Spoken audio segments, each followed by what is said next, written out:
Dragon's Dream, Eastern Myth Epics. Chapter 1. Ancient Whispers, the Mythic Gateway. Close your eyes.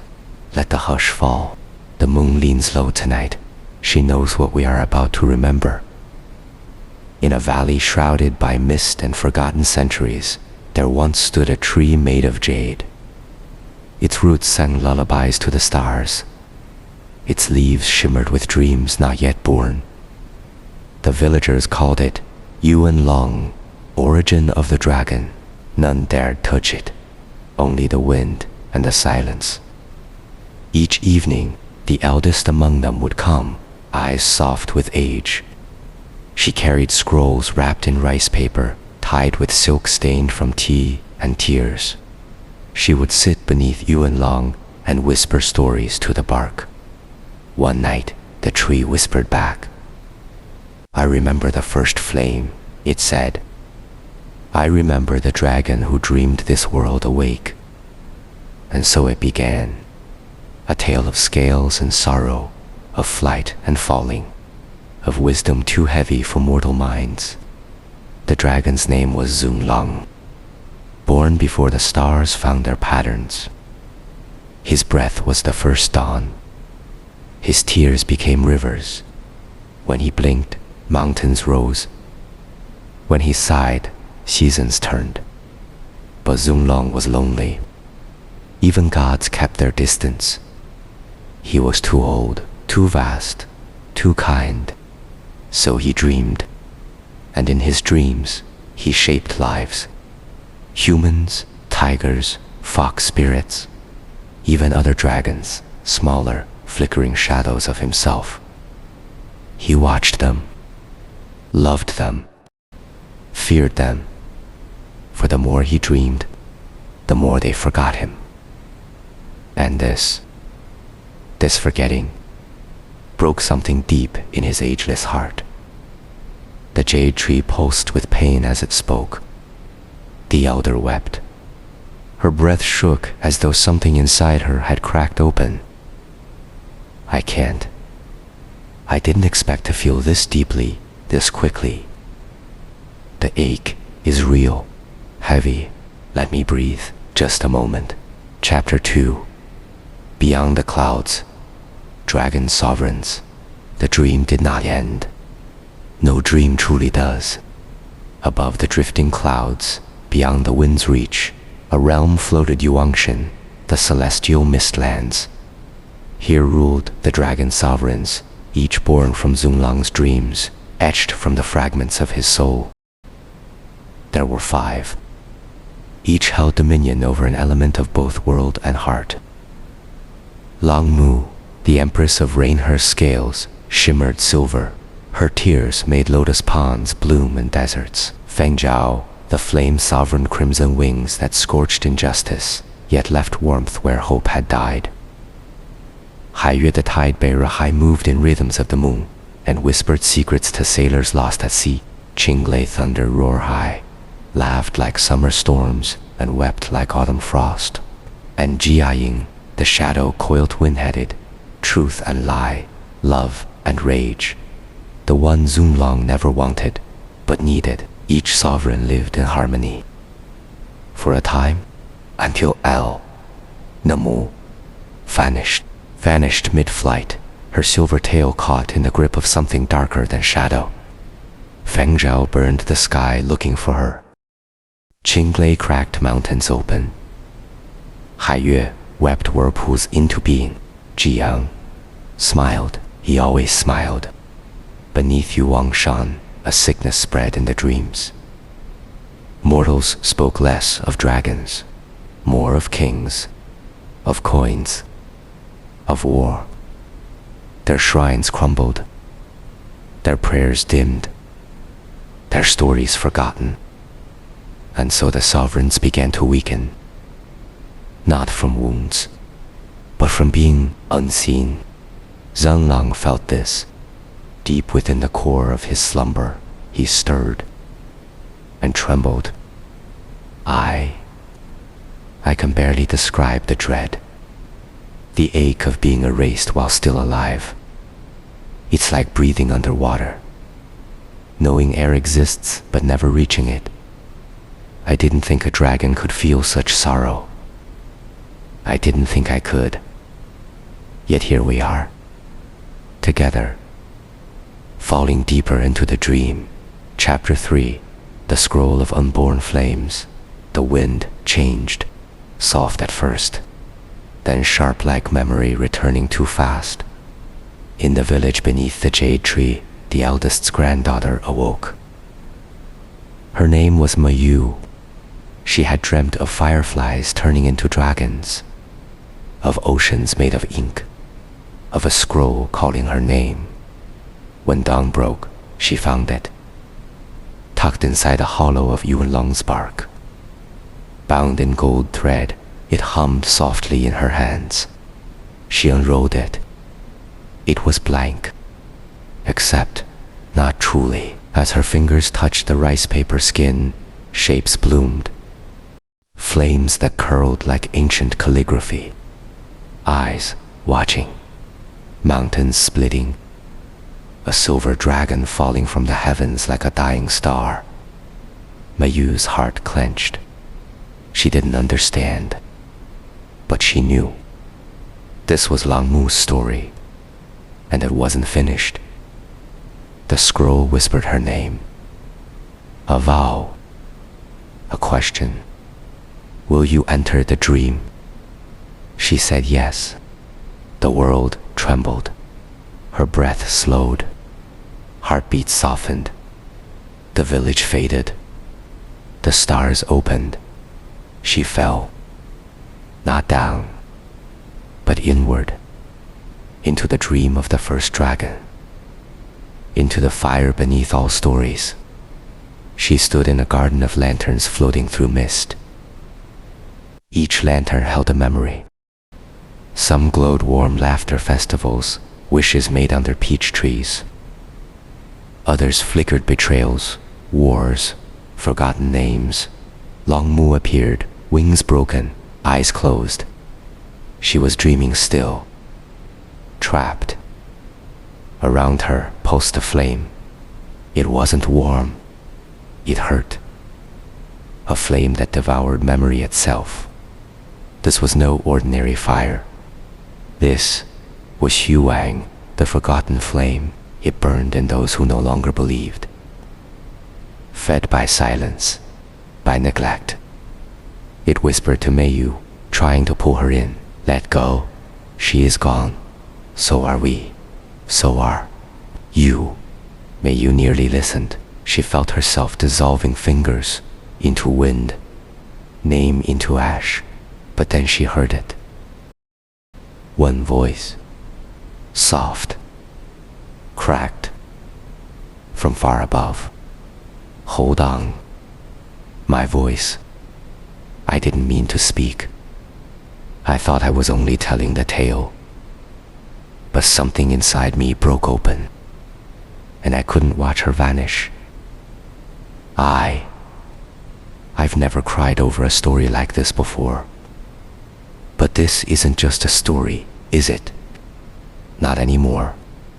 Please, let's go on, while I still remember how. Chapter 4, The Mirror of Smoke and Moon. Mayu stood at the edge of herself. The forgotten flame licked at her ankles, thirsting for doubt, for surrender. But she gripped the scroll tighter, its warmth now a pulse, like a heartbeat, not her own. Langmu asked, remember me, Mayu whispered, voice shaking like a reflection on disturbed water. I will not let you fade. The flame hissed, mocked, then stilled. The lanterns dimmed. The dream shifted.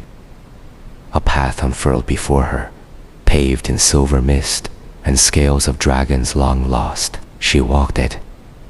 With every step, memories bloomed like plum blossoms. A child offering incense to a river, a warrior bowing to storm clouds, a mother singing to a dragon etched in porcelain. The path ended at a mirror, smooth as silence, hanging in air, framed in smoke. She looked in and did not see herself. She saw 100 Mejus, versions that never came to be. Meyu, the coward.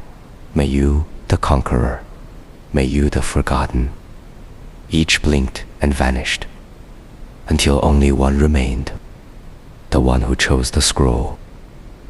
This one cried, "Who am I now?" she asked, and the mirror answered, not in words, but in dreams.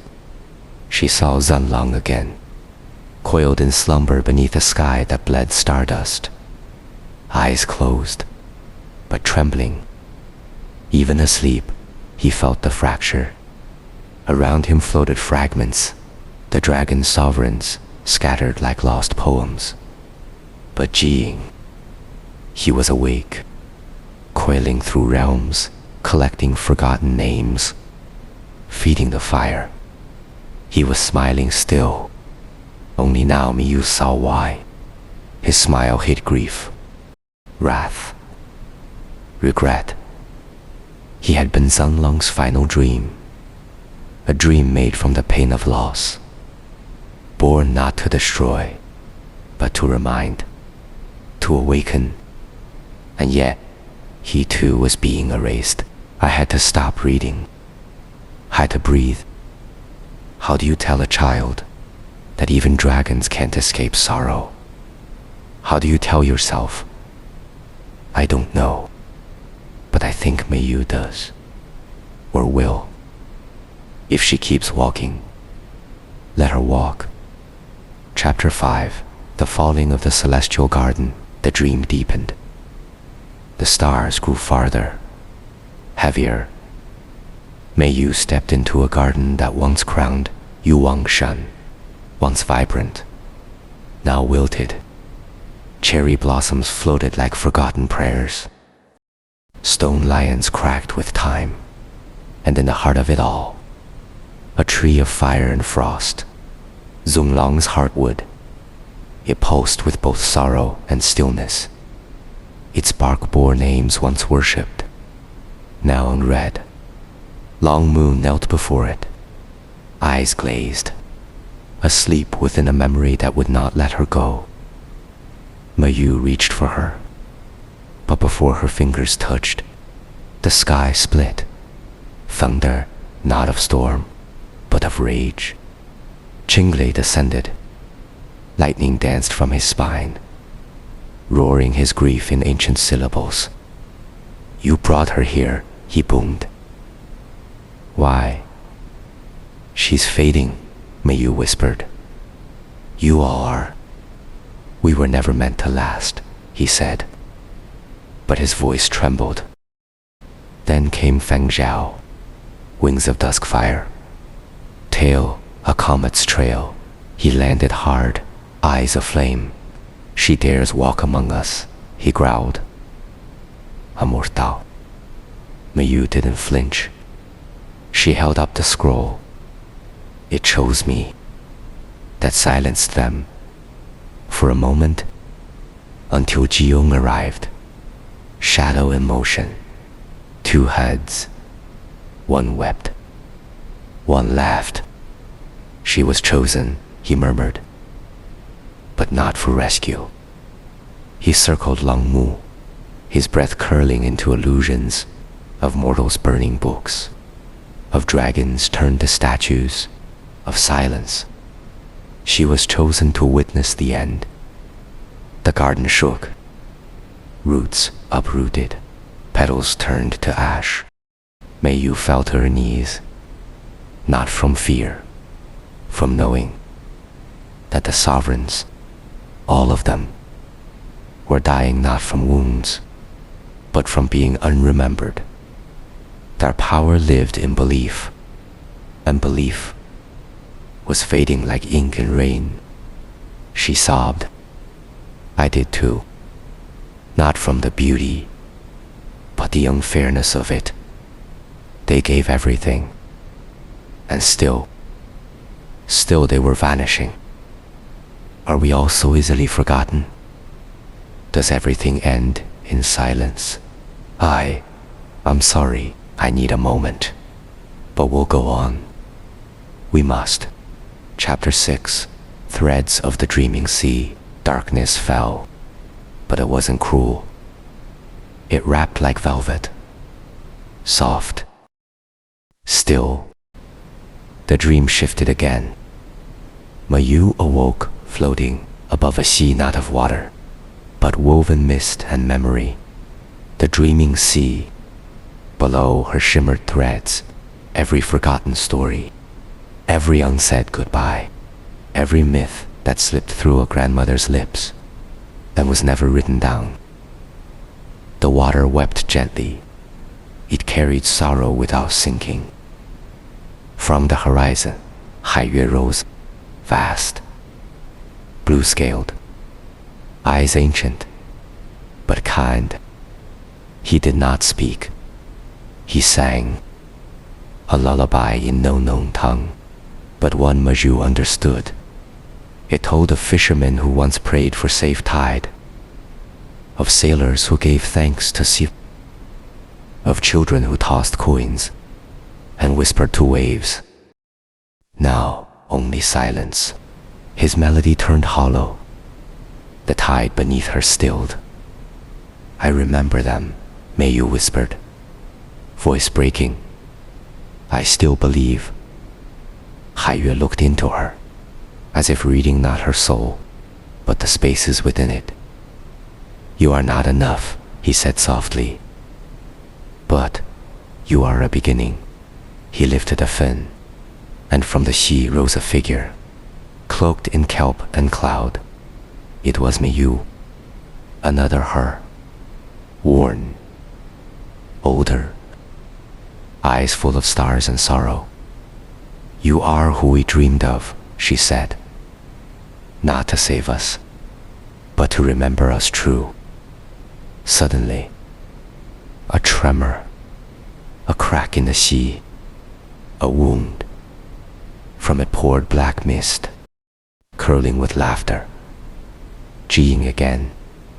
He always arrived at the turning, always just in time to test hope.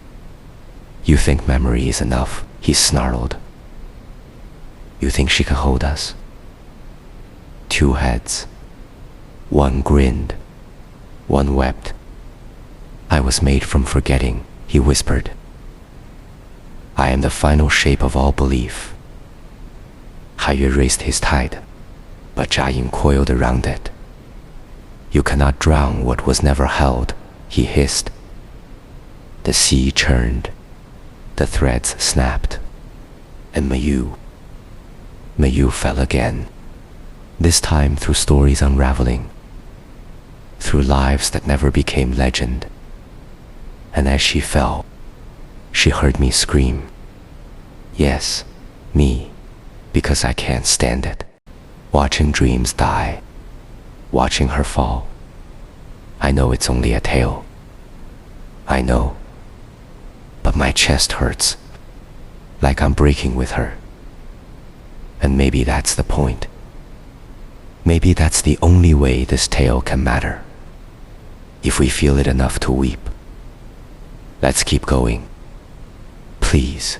Chapter 7. The Chamber of Forgotten Names.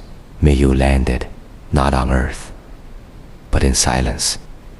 A silence so dense, it swallowed breath, memory, even time. She stood inside a chamber, carved from obsidian and sorrow. Its walls etched in glyphs, but each line faded. Every name blurred. The chamber of forgotten names. Here, all the lost were kept. The gods no longer worshipped. The beasts no longer feared. The dragons no longer known. Each forgotten being, a whisper sealed in stone. She ran her fingers over the grooves. They felt warm, like tears. Zunlang's name pulsed dimly among them. Even he, the first flame, was vanishing. No, Mayu choked. This can't be all. She tried to speak the names aloud, but they wouldn't come. her mouth filled with silence. That's when they appeared. Not sovereigns, not spirits, but children. Transparent, flickering. Children made of belief. They watched her, eyes wide with something like hope. One stepped forward, held out a hand, and in that hand, a flame. Small, gold, steady. Mayu took it. Instantly the chamber shifted. Walls shone with light. Names brightened. Some only for a moment, but they returned. The children began to speak, one by one, in tones like wind through bamboo. They recited tales, legends, dragons and rivers, mountains that spoke, lanterns that could guide souls home. The stories filled the air, and so did light. Mayu wept, not from sadness, but from knowing. This is how you remember. Not alone, together. Then Jiying stepped into the light. His smile, cracked now, eyes wide with something strange. Fear. You brought them back, he said. No, Mayu replied. They never left. We just stopped listening. Jiying shivered. His shadows pulled inward. He became smaller, younger, like a child never comforted. And then he said the most painful thing I've heard. Will anyone remember me? I broke. Just broke. Because even the villain was once a dream. And dreams don't die clean. They linger. I can't stop shaking. I feel this story like a storm inside my ribs. We must keep going while the dream still holds. Chapter 8. The Return of the Broken Wing. The chamber dissolved into dusk. Lanterns floated upward, carrying names like petals in the wind. Mayu stood holding the golden flame, heart trembling with something fierce and fragile. Will you carry us? A child of light asked. She nodded, and the flame spread to her hands, her chest, her voice. Then, wings, not her own, but Langmu as silver, fractured, beautiful. They descended from the sky like a memory made whole. She soared downward in silence, eyes soft as moonlight, her sorrow no longer asleep. Mayu reached out. Langmu opened her wings wide, and for the first time since the fall, she flew. Together they lifted, not upward, but inward, into the deep flame. They found the others waiting. King Li's roar was quiet now, a hum, like thunder rolling in dreams. Fan Zhao's fire burned not with wrath, but with warmth. Haiyue drifted beside them, his tides calmer, his voice a whisper song. Even Jiying, he hovered like smoke that no longer stung. One had closed its eyes. The other smiled small. I don't want to end angry, he whispered. No one does, Mayu said. The sovereigns circled her, not as rulers, but as fragments of a whole. Each one folded their essence into the scroll, not fading, transforming. Their forms became wind, water, stars, story, and then the sky above split, not from war, but from awakening. Zunlang opened his eyes, golden slits that held galaxies. He did not speak. He didn't need to. His gaze fell upon Mayu, immortal, a dreamer, a keeper of names. She bowed. The way wind bows to mountains. He bowed back. The first flame dimmed, not from death, but peace. He slept again, not in sorrow, but in trust. I don't know how to explain the feeling. I've told stories, recited myths, but this one, it held me. It broke me. And now, it's rebuilding me. Softly, chapter by chapter. Let's go on. We're nearly there. Chapter 9. The river that remembers. You awoke on the bank of a river. It shimmered with starlight, though no stars hung above. This was not water. It was memory. The river that remembers. It wound through realms both real and forgotten, carrying songs once sung by monks, lullabies whispered in tea houses, prayers folded into lotus leaves. On its far side stood a shrine, old, crumbling, covered in moss and jasmine. Inside, a mirror, not of glass, but stillness. Mayu approached. She saw herself, but older, eyes gentler, scars shaped like stories. She carried the scroll in both hands. It pulsed now, not with flame, but with voices, dragons, children, even Jiying. The dream had changed her, but it had also listened. She stepped into the shrine. The mirror rippled, and she saw the village again. The jade tree, Yuan Long. Only now, there were others. Children gathered beneath its boughs, the elders scroll in their hands. Their voices telling, not reading, telling the tale of the first flame, of the dragon sovereigns, of a girl who entered a dream to make sure it never died. The river wept, tears of joy. The shrine echoed with voices rising, a chorus not of worship, but of remembrance. And then, one final ripple. From it stepped the 5 sovereigns, their forms no longer dragons, but wind, rain, lightning, sea foam, shadow. They smiled, not because they were whole again, but because they were heard. They nodded once to Mayu, to us, and they vanished, not in loss, but into the world. I don't know if I've ever felt something this full, like a breath held across lifetimes, finally let go. We're near the end, but not really. Not if you remember, not if you tell it. Come with me. Let's finish this together. Chapter 10. The last dream and the first light.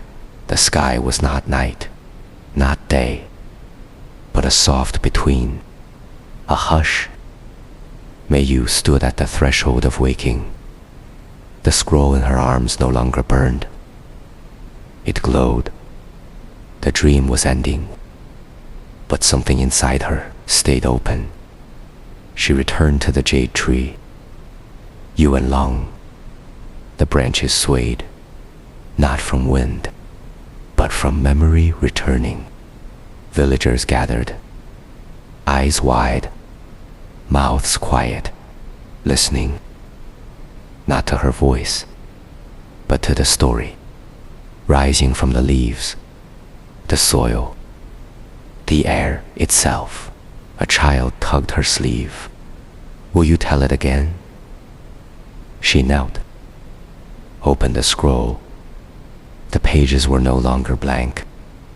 Each line shimmered, a dragon in flight, a wave that whispered, a shadow smiling soft. "I'll tell her," she said. "But you must too."